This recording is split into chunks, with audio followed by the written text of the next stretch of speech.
আসসালামু আলাইকুম। আমি আজকে আপনাদের একটা পিঠা বানিয়ে দেখাবো। এটা আপনারা হয়তো জানেন কিনা আমি জানি না। এটা মানিকগঞ্জে আমার শ্বশুর বাড়ির। আমি বানাবো, আপনাদের দেখেন এটা কিভাবে বানাই। দুধের খিরসা লাগে। দুধের খিরসা মানে কি, দুধটা একদম ঘন করে ওটা শুকনো শুকনো করে এটা এটা আমি পানিটা দিয়ে দিলাম। এটা নামটা আমি বলতে পারতেছি না। আমার ছেলের বউ বললে কি বলেন খিরসা পিঠা। একটু ভিতরে একটু খিরসা থাকবে।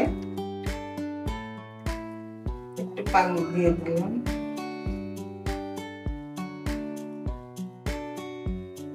যশোরের গুড় তো, আমার ছোট ছেলে শ্বশুর বাড়ি থেকে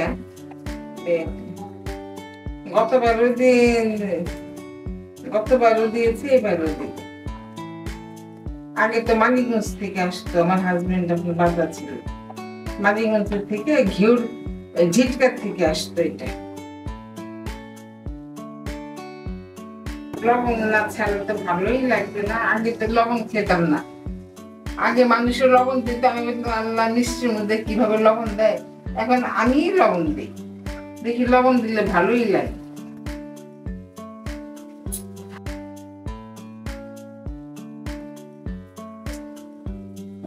আবার জাল দিয়ে দিই।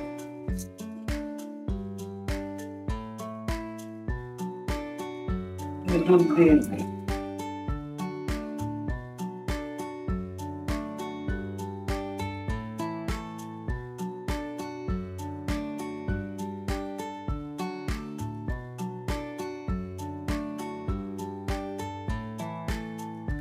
চালের গুঁড়া আতপ চাল ছিল।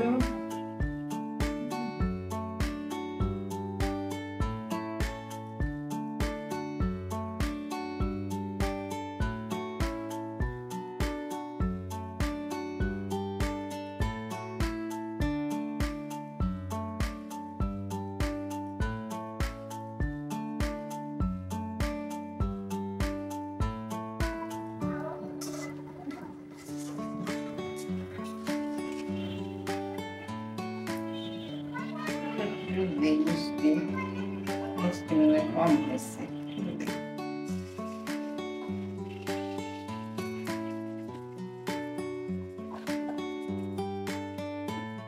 আমাদের বাসায় একজন ছিল, আমার হাজবেন্ডের দেশের মানিকগঞ্জের দূর সম্পর্ক মহিলা। একটা মেয়ে হলে, মেয়ে হওয়ার পরে হাজবেন্ড মারা গেছে। তারপর আমার কাছে অনেক বছর হয়ে গেছে, উনি এই পিঠাটা বানাইছে। বলতে ভাবি আমি বানাই। আমি কি দেখো, আমি কিন্তু পারি না। বলে না, আপনার লাগবে না, আমি বানাবো। অনেকদিন থাকছে আমার বাসায়, আমার কাছে ছিল, ও আমার কাছে থাকতো। ওরা আবার আমার কাছে তখন তো আমার যায় দিয়ে ও ধান বিক্রি কিনতো, কিনা ওতে ভাবি আমি 10 দিন যাইতে আসতে 2 দিন আর 8 দিন থাকবো, আপনি কিচ্ছু করবেন না, আপনি কোনো কাজই করবেন না, শুধু একটু রান্না করবেন। তখন আমি আবার একটা জব করতাম স্কুলে। তারপরে শেষে উনি কিন্তু চাদর টাদর কিচ্ছু ধুবেন না, শুধু বাচ্চাদের একটু কাপড়গুলো একটু করবেন। আমি তাই সেই বলতেছি। যখন আমি বাচ্চাদের উপরে রাগ হয়ে যেতাম, আমার বাচ্চাদের উপরে, তখন উনি করতো কি, সবগুলারে নিয়ে তারপরে ড্রয়িং রুমে যেয়ে বসে থাকতো কি ভাবি রাগ হয়ে গেছে, আমি তো ভাবি। আর আমার মেয়ে তো ছেলেরে সকলে নিয়ে থাকতো। ওরে একবার আমাদের বাসায় আসছে, তখন আমার মেয়ে তো ছেলে বড় হয়ে গেছে, একদম বড়। হ্যাঁ, তখন ওকে কোলে নেওয়ার জন্য আসছে আমাদের বাসায়। কোলে নেওয়ার জন্য পাগল হয়ে গেছে গা। এত বড় ছেলে রে উনি কি কোলে নিতে পারবে? এটা ভালো করে তারপরে ছাই করতে হবে, মানে মাখাইতে হবে, মরতে হবে ঘি দিয়ে। যার যার যেরকম, কেউ ঘি দিয়ে করে, কেউ তেল দিয়ে করে, কিন্তু দিতে হবে।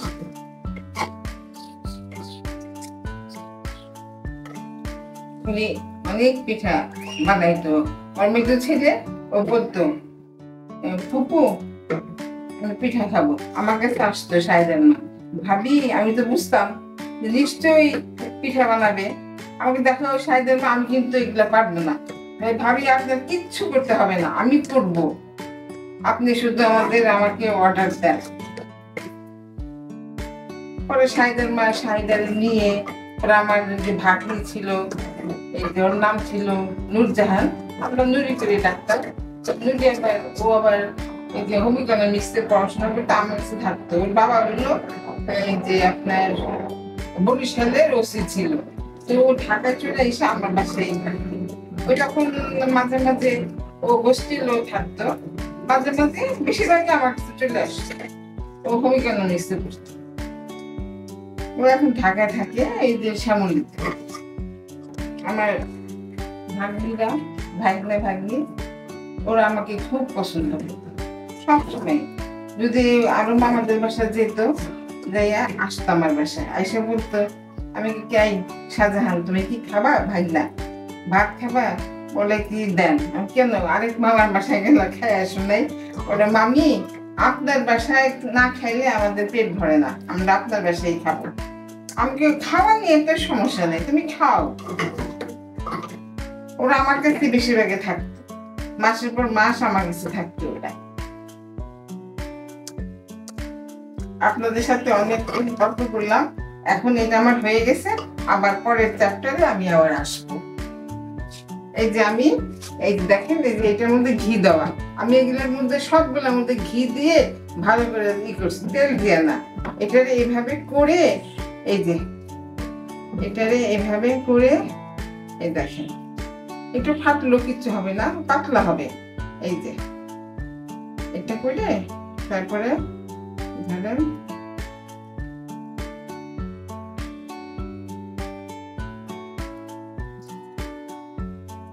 এই যে এটারে এরকম ভাবে করে, তারপরে এটারে নিয়ে একটু পাতলা করে ভারী করে বেঁচে পোয়া।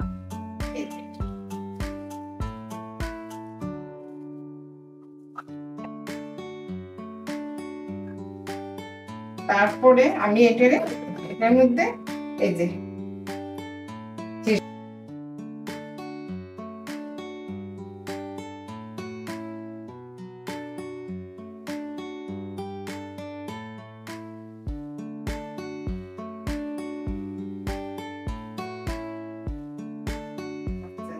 এটা আরেকটা দিব, এই দুইটা দিয়ে তারপরে এই যে ভাবে।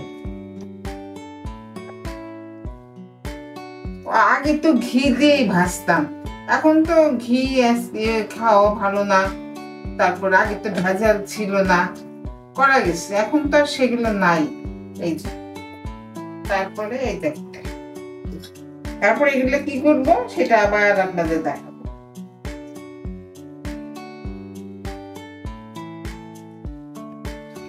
আমি এখন ভাজি, আপনি দেখতে থাকেন।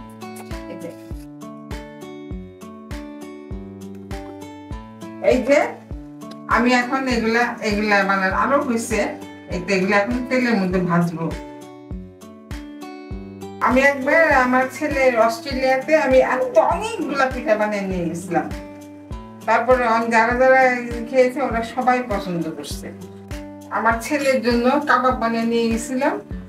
ও বলে কিন্তু আমি কারোই দিব না, আম্মা নিয়ে আসছে আমি খাবো।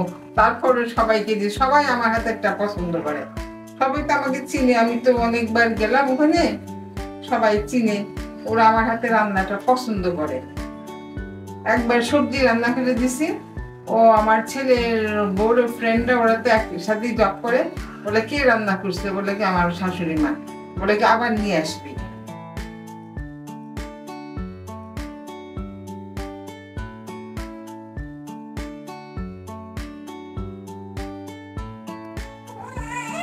গরম হয়ে গেছে, দেখেন আমি ভাজি।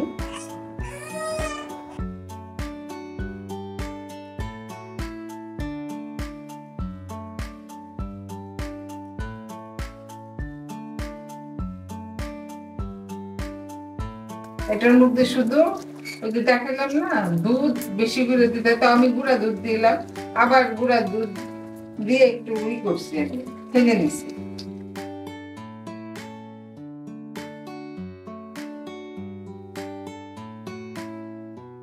আমার হাতে পাটিসাপটা পিঠা, তারপরে মালপোয়া পিঠা অনেকেই পছন্দ করে। অস্ট্রেলিয়াতে অনেকেই পছন্দ করছে। আমার ছেলে বলে বলে কি, মা আপনি বানান।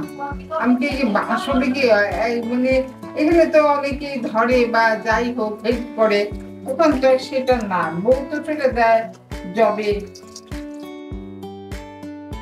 এখন এত সুন্দর হচ্ছে শুধু ঘি দিয়া আর ঘন দুধ, ওদের ওখানে তো দুধটা ঘন পাওয়া যায়, ওই আলাদাই। বাকি এখন না ওখানে তো ওই দেশের ওই যে ফার্মের মুরগি, এখন বলতেছে যে মা, মানে ও দেখে ওর খুব ভালো লাগছে, বলছে মা তাহলে আরেকটা বানান। তাড়াতাড়ি ও ভিজাই দিলে আবার করলাম আরেকবার ফিরনি। ওর সাথে মেয়ে যখন পেটে ছিল আমি ওখানে গেছি, তখন আর কি পায়েস রান্না করছে, ফেন্ডি রান্না করছে। এখন বলতেছে দেখছে যে অনেক সুন্দর ভালো লাগতেছে, শুধু ঘি দুধ ঘন দুধ। তারপরে বলে মা কম হয়ে গেছে, 40টা করছি আমি। পরে আমি তুমি চিন্তা করো না, কালকে সকালবেলা দেখবে আমার হয়ে গেছে। তারপরে মানুষে খেয়েও গেছে, আবার নিয়েও গেছে। ঢাকাতে আসছিল ওরা, তখন এরকম ওরা ফিরনি নিয়েও গেছে, খাওয়ার পরও নিয়ে গেছে। আন্টির ফিরনি অনেক মজা, নিতে বড় নিতে করতে হয় না, তারপরে অনেকেই পছন্দ করে।